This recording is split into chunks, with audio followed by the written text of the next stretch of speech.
अस्सलाम वालेकुम friends, welcome to KF code camp. आज हम बात करने वाले हैं HTML की फॉर्मेटिंग के बारे में। HTML के अंदर किसी भी टेक्स्ट को फॉर्मेट करने के लिए कुछ टैग यूज होते हैं जो कि हमारे पास यहाँ पे दिए हुए हैं। आज हम पूरी वीडियो के अंदर इन्हीं टैग्स के ऊपर बात करेंगे और अपने HTML के कोई भी पैराग्राफ या कोई भी दिए गए टेक्स्ट को हम फॉर्मेट करेंगे। तो चलिए स्टार्ट करते हैं। यहाँ से सबसे पहले हम एक पैराग्राफ बनाते हैं और उसके अंदर कोई भी रैंडम सा टेक्स्ट लिख देते हैं। ये मैंने एक पैराग्राफ बनाया और इसके ऊपर कोई भी रैंडम सा टेक्स्ट लिख दिया। ये हमारे पास कमेंट्स होते हैं जो कि हमने पिछली वीडियो में भी पढ़े थे। तो इसे रन करके देखते हैं। जैसे हमने इसे रन करेंगे तो ये हमारे पास कुछ इस तरह से हमारा पैराग्राफ शो हो रहा है हमारे वेब पेज के ऊपर। पहला हमारे पास टैग है बी टैग। बी टैग का मतलब होता है, ये हमारे पास यूज होता है बोल्ड करने के लिए। कैसे बोल्ड करने के लिए, मतलब कोई भी टेक्स्ट आपने देखा होगा वो बोल्ड होता है, तो हम बोल्ड करने के लिए बी टैग यूज करते हैं। यहाँ पे हम लेंगे बी टैग, इसके अंदर हमें इस टेक्स्ट को यहाँ से कट करके हम इस टेक्स्ट को इसके अंदर लिख देंगे। लिखा हमने इसके अंदर बी टैग। हमारे पास इसका एक स्टार्टिंग टैग होता है, एक हमारे पास कौन सा क्लोजिंग टैग होता है, ये आपको पता ही है टैग्स के बारे में। सेव करके देखते हैं तो हमारे पास ये देखें, या लॉरम हमारे पास बोल्ड हो चुका है। उसके बाद नेक्स्ट टैग हमारे पास है इटैलिक टैग। आई का मतलब होता है इटैलिक टैग। ये क्या करता है, ये हमारे पास टेक्स्ट को इटैलिक कर देता है, यानी कि टेढ़ा कर देता है। फॉर एग्जांपल यहाँ पे हम कोई भी वर्ड लेते हैं, जैसे ये हमारे पास एक सिट वर्ड है, इसको हमने इटैलिक करना है तो हम क्या करेंगे, हम यहाँ पे लिखेंगे आई। ये हमारे पास एक आई टैग बन जाएगा और हम इस सिट को इसके अंदर कर देंगे, इसके अंदर पेस्ट कर देंगे और जाके देखें तो हमारे पास लाइन के अंदर देखें ये जो सिट है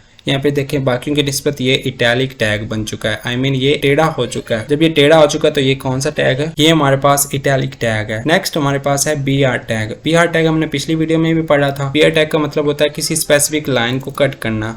जैसे यहाँ पे हम बी आर लिखेंगे तो यहाँ से क्या हो जाएगा, यहाँ से लाइन कट हो जाएगी। यहाँ पे आकर देखें, यहाँ पे लाइन कट हो चुकी है। तो बी आर टैग का मतलब होता है लाइन को कट करना। एक इटैलिक टैग यूज किया था। इटैलिक टैग का मतलब क्या था, इटैलिक टैग हमारे पास टेक्स्ट को टेढ़ा कर देता है, लेकिन ईएम टैग क्या करता है अभी देख लेते हैं। जैसे हमारे पास ये एक वर्ड है या फिर हम यहाँ पे ऐसे को वर्ड लिख देते हैं, हमने यहाँ पे लिखा है थैंक यू। इसको हम क्या करेंगे, इसको हम EM टैग के अंदर कर लेंगे, इसको यहाँ से कट करेंगे और EM टैग के अंदर कर देंगे। जब आके यहाँ पे देखेंगे तो यहाँ पे देखिए थैंक यू जो है ये भी हमारे पास इटैलिक हो चुका है, लेकिन हमने क्या किया था, हमने EM टैग के अंदर भी थैंक यू को रखा है और इस सिट को भी आई टैग के अंदर लिखा है। तो इटैलिक के लिए तो ये आई टैग यूज हो रहा है, तो फिर EM टैग भी वही काम कर रहा है जो कि हमारे पास आई टैग काम कर रहा है। इसका मतलब ये हुआ कि ये दोनों टैग सेम काम करते हैं। हाँ, ये दोनों टैग सेम काम करते हैं, लेकिन इन दोनों में डिफरेंस है। क्या डिफरेंस है, आई टैग जो ये सिर्फ टेक्स्ट को पकड़कर टेढ़ा कर देता है, इटैलिक बना देता है, लेकिन EM टैग जो है ना, ये एम्फासाइज,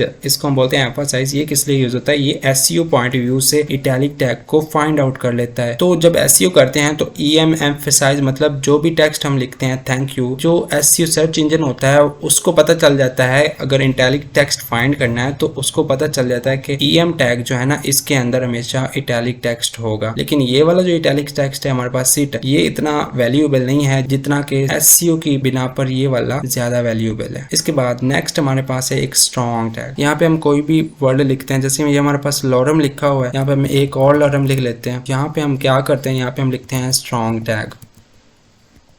स्ट्रॉन्ग टैग के अंदर हम एक और लॉरम लिख लेते हैं। सेव करके देखें तो हमारे यहाँ पे हमारे पास एक ये लॉरम है और एक ये दूसरा लॉरम है, दोनों ही बोल्ड हो चुके हैं। हालांकि इस पहले वाले लॉरम को हमने बोल्ड टैग के अंदर लिखा हुआ है, इसको हमने किसके अंदर लिखा है, स्ट्रॉन्ग के अंदर लिखा है। अब ये वाला जो है ये बोल्ड टैग के अंदर लिखा हुआ है और ये हमारे पास स्ट्रॉन्ग टैग के अंदर लिखा हुआ है, पहले वाला बी के अंदर लिखा हुआ है। तो इन दोनों में डिफरेंस सिर्फ इतना है कि SEO की बिना पर, SEO मतलब क्या करता है, जब कोई चीज सर्च की जाती है तो इस पूरे पैराग्राफ के अंदर ये वाली जो चीज है ना, अब कंप्यूटर को पता चल गया कि ये जो स्ट्रॉन्ग टैग के अंदर चीज लिखी है ना, ये ज्यादा पावरफुल है, ये वाला वर्ड बाकियों की निस्बत ज्यादा पावरफुल है। कोई चीज सर्च होगी ना इसके रिलेटेड तो ये सारा पैराग्राफ उसे रिटर्न करेगा। SEO की बिना पर हमारे ये टैग यूज किए जाते हैं। हालांकि हम बी टैग भी यूज कर सकते हैं, लेकिन हमने स्ट्रॉन्ग टैग इसलिए यूज किया जाता है ताकि इसकी SEO में ये जल्दी सर्चिंग में आ जाए, इसकी SEO अच्छी हो जाए। इसके बाद हमारे पास नेक्स्ट टैग है हमारे पास स्मॉल टैग। किसी भी टेक्स्ट के अंदर, जैसे ये वाला हमारे पास टैग, इसको हम स्मॉल के अंदर लिखते हैं,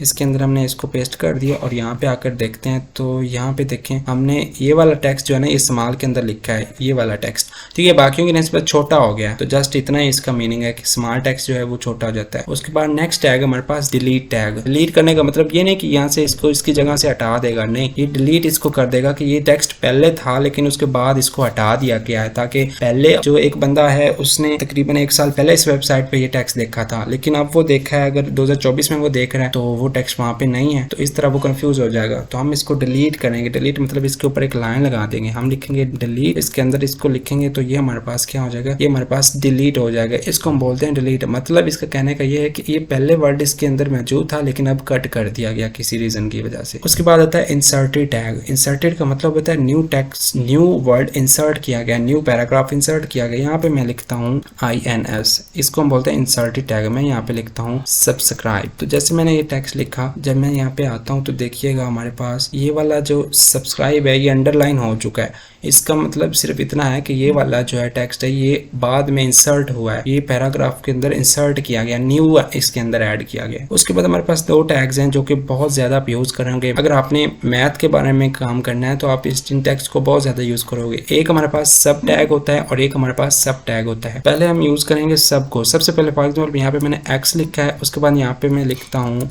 सब लिखने के बाद मैं क्या करूँ, इसके अंदर मैं यहाँ पे लिख देता हूँ 2। सेव करने के बाद जब मैं यहाँ पे करके देखूंगा तो ये देखिए x की जो नीचे वाली वैल्यू है ना, अब ये हमारे पास 2 आ चुकी है। जैसे हमने x1 x2 x3 पढ़ा होगा मैथ के अंदर आप लोगों ने, तो ये इसने इस टेक्स्ट को इस तरह बना दिया है। अगर हम ये वाला टैग ना यूज़ करें, हम सिंपल यहाँ पे लिख दें x2, तो ये कुछ अजीब मतलब किसी और वे में नजर आएगी। देखो x2 ऐसे नजर आ रहा है लेकिन x2 असल में मैथ के अंदर इस तरह का होता है। तो इसलिए हमें इसको इस तरह बनाने के लिए सब टैग यूज़ करना पड़ता है। अब दूसरा टैग हमारे पास होता है, ये हम यहाँ पे लिखते हैं y। वो वाला टैग हमारे पास होता है सब टैग। ये क्या करता है, ये हमारे पास पावर बनाने के लिए यूज होता है। यहाँ पे हम लिखते हैं 3, तो ये क्या कर देगा, ये हमारे पास y की पावर क्या कर देगा, 3 कर देगा। ये जो टैग्स थे आज के जो हमने टैग्स पढ़े हैं इतने, ये हमारे पास फॉर्मेटिंग टैग्स हैं जो कि किसी भी टेक्स्ट को फॉर्मेट करने के लिए यूज होते हैं। तो इन टैग्स को हम बोलते हैं फॉर्मेटिंग टैग्स। अगर आपने HTML की प्लेलिस्ट एक्सेस नहीं करी है तो डिस्क्रिप्शन में लिंक मौजूद है, आप वहां से कर सकते हैं। चलिए फिर मिलते हैं नेक्स्ट वीडियो में, तब तक के लिए अल्लाह हाफिज।